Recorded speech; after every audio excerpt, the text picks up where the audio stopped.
ज़रा सोचो, सुबह सुबह जब आप अपने परिंदों को दाना पानी के लिए छत पर जाते हो और जाकर क्या देखते हो कि आपका जो सबसे कीमती और सबसे फेवरेट परिंदा है वही ज़मीन पे पड़ा अपनी आखिरी सांसें गिन रहा है। और ये सब इन 5 चीज़ों पर अमल ना करने की वजह से हुआ है, जो मैं इस वीडियो में आपको बताने वाला हूँ। तो वीडियो आपने शुरू से लेकर एंड तक लाजमी देखनी है ताकि इसमें जितनी भी इंपॉर्टेंट चीज़ें हैं वो आपसे मिस ना हो जाएं और ऐसी इन्फॉर्मेटिव वीडियोज़ आपको मिलती रहें। इसलिए आप हमारे चैनल को सब्सक्राइब करके साथ वाले बेल के आइकन को लाजमी से प्रेस करें। नए शौकीन जो सबसे ज्यादा बड़ी गलती करते हैं वो ये है कि वो गर्मियों के अंदर अपने परिंदों को ठंडा पानी डालते हैं। जी हाँ, फ्रिज से निकला हुआ पानी अपने परिंदों को कभी भी नहीं डालना। फ्रिज से निकला हुआ ठंडा पानी परिंदों के जिस्म के डाइजेस्टिव सिस्टम को दरम बरम करके रख देता है और इसी की वजह से परिंदों के अंदर हीट स्ट्रोक और रेशे जैसी बीमारियों का जन्म होता है। तो आपने अपने परिंदों को फ्रिज वाला ठंडा पानी बिल्कुल भी नहीं डालना। डेली आपने उनको पानी डालना है, दिन में 2 मरतबा, और कोशिश ये करनी है कि आपने उनको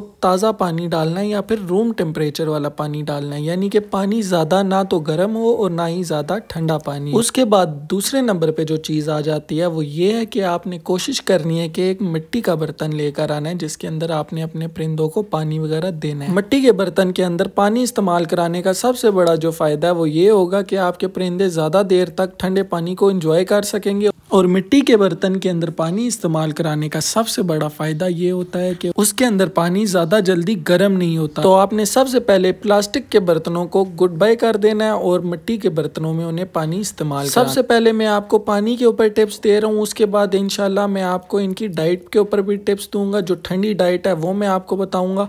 तो पानी के ऊपर सबसे पहले डिस्कशन कंप्लीट कर लेते हैं। उसके बाद जो आपने पानी इन्हें इस्तेमाल कराना है वो आपने सादा पानी इस्तेमाल नहीं कराना, क्योंकि गर्मियों में सर्दियों की निस्बत मुर्गों को मजीद नमकियात, मिनरल्स और विटामिन की जरूरत होती है। तो आपने कोशिश करना है कि आपने सादे पानी के बजाय उन्हें पानी के अंदर ORS, ग्लूकोज, विटामिन डी या फिर साइमोस्ट्रेस या फिर सेमोडेक जैसे मल्टीविटामिन का इस्तेमाल यकीनी बनाना है। अगर आपके परिंदों की छत जो है वो प्लास्टिक की है और उनके ऊपर डायरेक्ट धूप लगती है या फिर अगर आपने छत के ऊपर मुर्गे रखे हुए हैं तो आपने इस बात को यकीनी बनाना है कि उन्हें डायरेक्ट धूप ना लगे। आपने उनके छत को ग्रीन कलर की शीट एक मिलती है उससे कवर कर लेना है, या फिर अगर उनकी प्लास्टिक की या फिर जो तैयार छती मिलती है वो वाली छत है तो आपने इस बात को यकीनी बनाना है कि जो बोरियां मार्केट से मिल जाती हैं इजीली वो आपने उनकी छत के ऊपर डाल के दिन में उन्हें 5 से 7 मरतबा लाजमी से गीला कर देना है ताकि उनकी छत जो है वो गर्म ना हो सके और मुर्गे जो हैं वो ठंडे रहें। उसके अलावा सुबह सुबह जब आप अपने परिंदों को पानी डालते हैं या फिर दाना डालने जाते हैं उस टाइम आपने कोशिश करनी है कि आप इन्हें पानी का छिड़काव भी कर दें। पूरा दिन पानी का 2 से 3 मरतबा छिड़काव करने से उनके जो केजेस हैं वो भी अंदर से ठंडे रहेंगे और आपके जो परिंदे हैं उनकी मरने की रेशो काफी ज्यादा कम हो जाएगी। अब चलते हैं फाइनली इनकी डाइट की तरफ।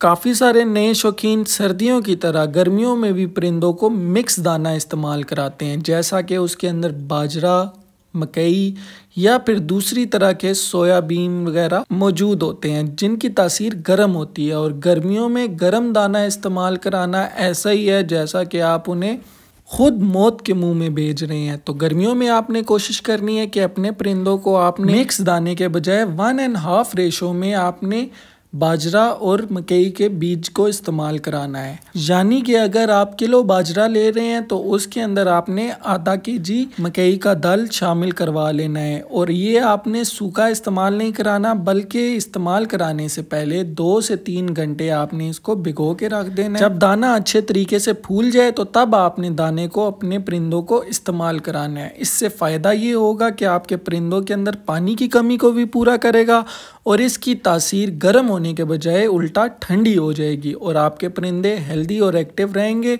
और पोटा जाम जैसी शिकायत भी उनके अंदर नहीं आएंगी। अपने परिंदों को आपने सिर्फ फीड का इस्तेमाल नहीं कराना बल्कि उसके साथ साथ घर में जो एक्स्ट्रा वेस्टेज होते हैं जिसमें तरबूज का वेस्ट हो गया, खीरों का वेस्ट हो गया या फिर दूसरी जो सब्जियां जिस तरीके से धनिया, पुदीना या फिर साग वगैरह जिनके वेस्टेज बच जाते हैं और हम कूड़ों में फेंक देते हैं वो हमने कूड़ों में नहीं फेंकने बल्कि अपने परिंदों को इस्तेमाल कराते हैं।